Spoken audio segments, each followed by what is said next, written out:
സാറേ നമസ്കാരം. സാറേ, നമ്മൾ ആ സ്പീച്ചിൽ പണ്ട് സാറിന്റെ സ്പീച്ചിലാണ് സാറ് പറഞ്ഞിട്ടുള്ള ഈ ശിവനും പാർവതിയും, പിന്നെ ശിവന്റെ കഴുത്തിലെ പാമ്പ്, പിന്നെ മുരുകന്റെ മയില്, ഗണപതിയുടെ എലി, പിന്നെ അവിടെ തന്നെ കാള, സിംഹം, പിന്നെ ഇതിന്റെ വൈരുദ്ധ്യങ്ങളും ഇവരൊരുമിച്ചിരിക്കുന്നു എന്നൊക്കെയുള്ള കോൺട്രഡിക്ഷനെ കുറിച്ച് സാർ പറഞ്ഞിട്ടുണ്ട് സ്പീച്ചിൽ. ഞാൻ വെറുതെ ഇങ്ങനെ നോക്കിയപ്പോഴത്തേക്ക് പലരും ഈ മുരുകനെയാണ് പിടിക്കുന്നത്. എന്താണ് ഈ മുരുകൻ? എന്താണ്? ചിലർ ശിവനെ പിടിക്കുന്നു, അല്ലെങ്കിൽ ചിലർ വിഷ്ണുവിനെ പിടിക്കുന്നു. മുരുകന് ഈ 6 മുഖം, അല്ലെങ്കിൽ പല പേരുകൾ, ഷൺമുഖ, സ്വാമിനാഥ, പല പേരുകളുണ്ട്. 6 മുഖമുണ്ട്, 6 ഫേസസ് ഉണ്ട്. ഞാൻ വെറുതെ ഒന്ന് നോക്കിയപ്പോഴത്തേക്ക് ശ്രീനാരായണ ഗുരു ആണെങ്കിലും ഒക്കെ എല്ലാവരും ഈ മുരുക ഭക്തന്മാരാണ്.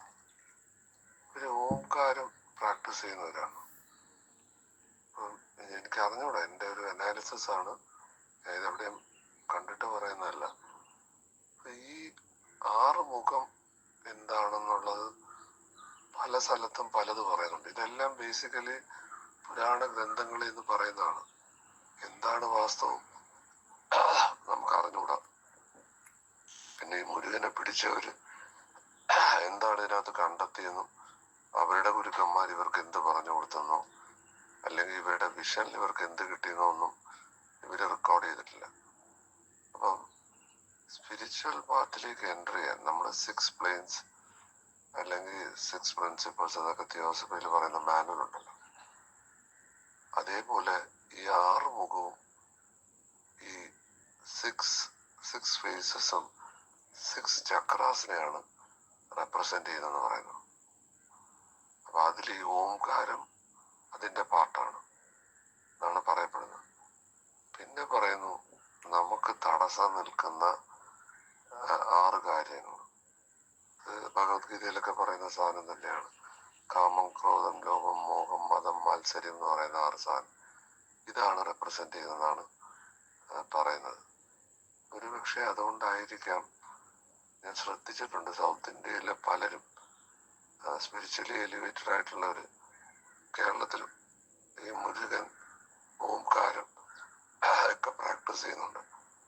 പക്ഷെ അതില് ചിലര് ശിവൻ എന്ന് പറയുന്നു, ചിലര് മുരുകൻ എന്ന് പറയുന്നു. അപ്പൊ ഇതിന്റെ എല്ലാം റെപ്രസെന്റേഷൻ, ഇപ്പം ശിവന്റെ വാഹം കാള, പാർവതിയുടെ എന്തായാലും പറയാ സിംഹം, പിന്നെ മയില്, ഇനി നമ്മുടെ മുരുകന്റെ മയിലിന്റെ കാലിന് താഴെ ഒരു പാമ്പിനെ ചവിട്ടിയിട്ടുണ്ട്.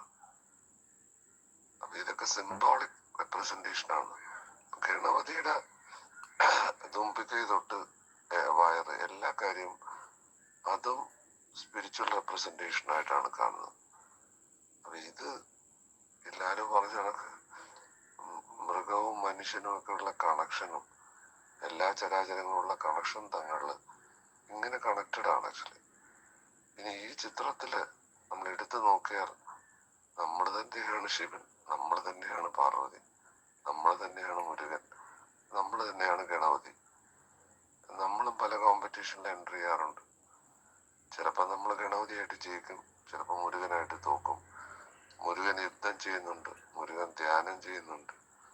അപ്പം ഇതെല്ലാം നമ്മളിലുള്ളതിനെയാണ് കാണിക്കുന്നത്. പക്ഷേ ശിവനും പാർവതിയും അൾട്ടിമേറ്റ് അല്ല എന്ന് ശങ്കരാചാര്യരെ സ്ഥാപിക്കാനാണ് ശങ്കരാചാര്യരെ ഇറക്കുമതി ചെയ്തത്. അതുവരെയും വിഷ്ണുവിനെയും ശിവനെയും കാളിയെയും ദേവിയെയും പറഞ്ഞ് വഴക്കൂടുമായിരുന്നു. ഇന്നും ഈ വഴക്ക് തന്നെയാണ് തുടരുന്നത്.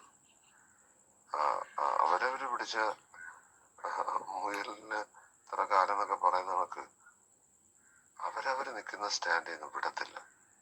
ഒന്നെങ്കിൽ ഫ്രീ മേസൺ, അല്ലെങ്കിൽ താവോയിസം, അല്ലെങ്കിൽ ജയകൃഷ്ണമൂർത്തി, അല്ലെങ്കിൽ ശങ്കരാചാര്യർ. ഇവർക്കെതിരെ ഒന്നും പറയാൻ പറയാൻ പാടില്ല, ഇവർ തള്ളാൻ പോലും പറയാൻ പാടില്ലെന്നാണ് നമ്മുടെ കൂട്ടത്തിലുള്ളവർ പറയുന്നത്. അതുകൊണ്ട് ഞാൻ ഇതിൽ നിന്ന് വിട്ടു എന്ന് പറഞ്ഞാൽ ഞാൻ ഇനി വാദിക്കാനും തർക്കിക്കാനും ഒന്നും അറിയിക്കാനും തയ്യാറല്ല.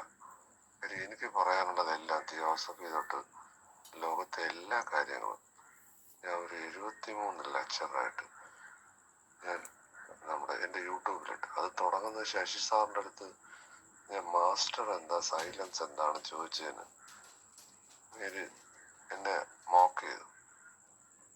നിനക്കെന്തോ കുഴപ്പമുണ്ടെന്ന് പറഞ്ഞു. അങ്ങനെയാണ് ഞാൻ ആദ്യത്തെ വീഡിയോ തുടങ്ങിയത്.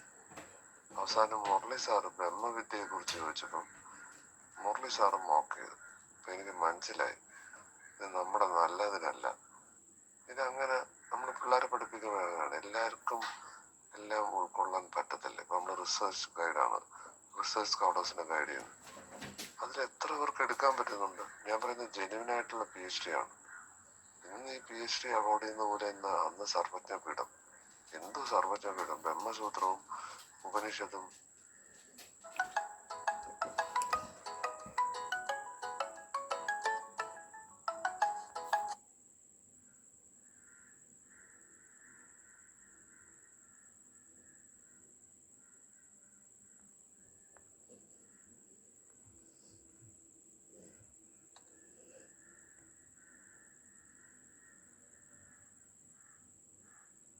ഭഗവത്ഗീതയും നമ്മൾ ഇന്ന് PhD ചെയ്യുന്ന കണക്ക് അനാലിസിസ് നടത്തി നമ്മൾ ട്രാൻസ്ലേറ്റ് ചെയ്യണം.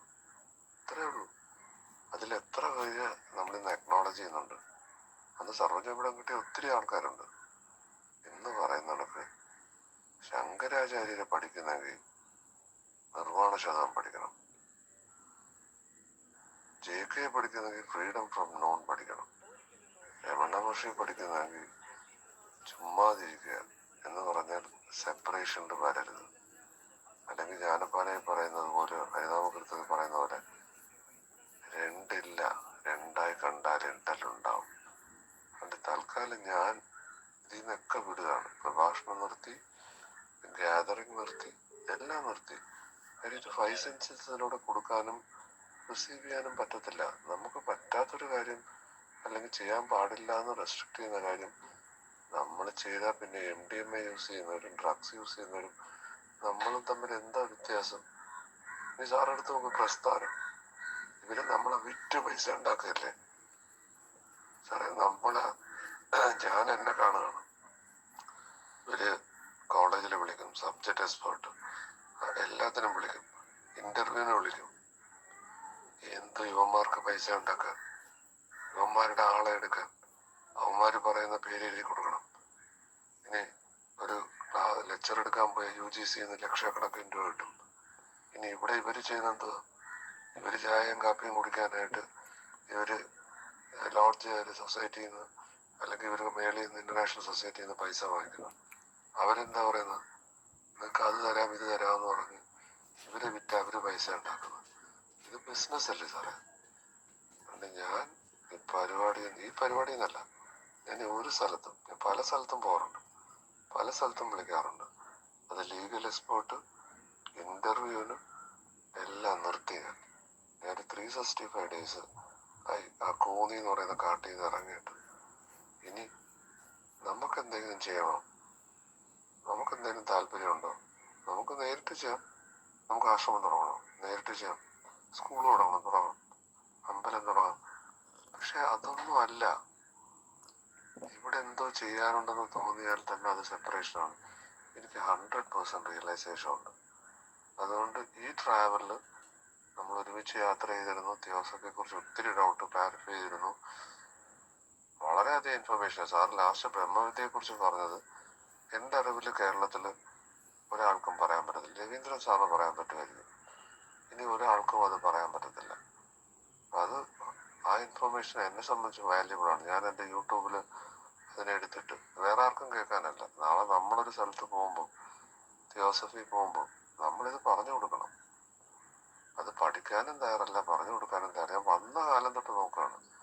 അത് പണിക്കർ സാറായാലും കൊള്ളാം, പണിക്കർ സാറിന് മുമ്പിരുന്ന സാറായാലും കൊള്ളാം. ഇവരൊക്കെ ഏതെങ്കിലും ഒരു പുസ്തകം പിടിച്ചിട്ട് അതിന്റെ പുറകെ നിൽക്കുകയല്ലാതെ ഇവർക്ക് ആ 13 ഗോൾഡൻ സ്റ്റേസിൽ പറയുന്ന ഓപ്പൺ മൈൻഡ് ഇല്ല. എല്ലാം റിസീവ് ചെയ്യാനുള്ളൊരു കപ്പാസിറ്റി ഇവർക്കില്ല. ഒന്നും വേണ്ട, നിർവ്വാണ ശോകത്തിൽ എന്നാ പാപം എന്നാ പുണ്യം, ഇവിടെ ശരിയും തെറ്റുമില്ല. ശ്രീവിദ്യ ഉപാസന ചെയ്യൂ, അത് ദ്വൈതമാണ്. അല്ല, ഇവിടെ അദ്വൈതം പ്രാക്ടീസ് ചെയ്യുന്നവരാരും ലോകത്ത് ജീവിച്ചിരിപ്പില്ല. അവർക്ക് ശരീരത്തിൽ നിൽക്കാൻ പറ്റത്തില്ല. ഇത് എവിടെ പറഞ്ഞു? ജീവൻ മുക്തിയാണ് സാറേ. അതുകൊണ്ട് ഞാൻ ഇല്ല. കാര്യം വെറുതെ നമ്മൾ സംസാരിച്ചിട്ട് കാര്യമല്ല. ഞാൻ ഈ സംസാരിക്കുന്ന ഓപ്പോസിറ്റ് സൈഡില് ഒരാള് പോലും ഞാൻ ഈ തിരുവനന്തപുരത്ത് കണ്ടില്ല. ഇവരൊക്കെ വലിയ വലിയ ആൾക്കാരാണ്. ഋഷി സംഗമം, അതിന്റെ പേട്രൺ മെമ്പർ ശശി സാറ്. ഈ ശശി സാറില്ലാത്ത സ്പിരിച്വാലിറ്റി ഇല്ല, ഭാസ്കരൻ സാറില്ലാത്ത സ്പിരിച്വാലിറ്റി ഇല്ല ട്രിവാൻഡ്രത്ത്. ഇവരെന്തോ പറയുന്നത്, എനിക്ക് സത്യം പറഞ്ഞാൽ ഇവരെന്തോ പറയുന്നത് എനിക്ക് മനസ്സിലായിട്ടില്ല. ഒരു പക്ഷെ എനിക്ക് അവരോളം എത്താൻ പറ്റാത്തതുകൊണ്ടായിരിക്കും. എന്തായാലും ഇതൊരു സിംഗിൾ ജേർണിയാണ്. ആരെയും വിളിച്ച് കൂടെ കൊണ്ടുപോകാൻ പറ്റത്തില്ല. പിന്നെ നമ്മൾ പറയുന്ന വേറെ ആൾ അക്സെപ്റ്റ് ചെയ്യാനും നടപ്പുവശമുള്ള കാര്യങ്ങളിൽ നിന്ന് മനസ്സിലായി.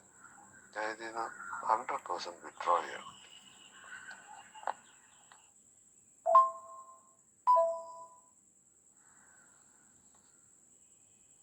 Good morning. ബാലാജിയുടെ വോയിസ് മെസ്സേജ് ഞാൻ കേട്ടു. എന്തുകൊണ്ടാണ് മുരുകന് ഇത്രയധികം പ്രാധാന്യം കൊടുത്തിരിക്കുന്നതാണ് അതിനൊരു ഉത്തരം ലഡ്ബീറ്റർ അദ്ദേഹത്തിൻ്റെ മാസ്റ്റേഴ്സ് ഇൻ ദ പാത്ത് എന്ന പുസ്തകത്തിലെ 15ാമത്തെ അധ്യായത്തിൽ പറഞ്ഞിട്ടുണ്ട്. അദ്ദേഹത്തിൻ്റെ പേര് the power of the triangles എന്നാണ്. അത് ഞാൻ വായിക്കാം. പുസ്തകം കയ്യിൽ ഉണ്ടെങ്കിൽ ഒന്നുകൂടെ നോക്കിക്കോളൂ. Our world is governed by a spiritual king, one of the lords of the flame who came along ago from Venus. He is called by the Hindus Sanat Kumara, the last word being a title meaning prince or ruler. Other names given to him are the one initiator, the one without a second, the eternal youth of 16 summers, and often we speak of him as the Lord of the world. He is the supreme ruler. In his hand and within his actual aura lies the whole of this planet. He represents the Logos as far as this world is concerned and directs the whole evolution, not that of humanity alone, but also the evolution of the Devas, the nature spirits, and all other creatures connected with the earth. He is, of course, entirely distinct from the great entity called the spirit of the earth, who uses our world as a physical body. ഇതാണ് first പാരഗ്രാഫിൽ ലഡ്ബീറ്റർ സനത് കുമാര മഹർഷിയെ കുറിച്ച് പറയുന്നത്. പിന്നെ കൂടുതൽ കാര്യങ്ങൾ അതിനെ വിശദമാക്കുന്നുണ്ട്. അതുകൊണ്ടായിരിക്കാം ഈ നമ്മുടെ പല തിയോസഫിസ്റ്റുകൾ തന്നെ സനത് കുമാര മഹർഷിക്ക് ഇത്രയും പ്രാധാന്യം കൊടുത്തിരിക്കുന്നത്. പിന്നെ 6 മുഖം എന്ന് പറഞ്ഞതിൻ്റെ ഒരു വ്യാഖ്യാനം ബാലാജി പറഞ്ഞത് അങ്ങനെയും വ്യാഖ്യാനിക്കാം. മറ്റൊന്ന് ഈ ദേവീ ദേവന്മാർക്ക് 4 കൈ അല്ലെങ്കിൽ ഇതുപോലെ 4 മുഖം എന്നൊക്കെ പറയുന്നത് അതൊരു ഓൾ പവറിനെയാണ് കാണിക്കുന്നത്. ഇപ്പം 6 മുഖം എന്ന് പറയുമ്പോൾ 4 വശത്തേക്കും ഈസ്റ്റ് വെസ്റ്റ് സൗത്ത് നോർത്ത് പിന്നെ മുകളിലേക്കും താഴേക്കും എല്ലായിടത്തും അദ്ദേഹത്തിൻ്റെ പരിരക്ഷ അല്ലെങ്കിൽ ദൃഷ്ടിയുണ്ട്.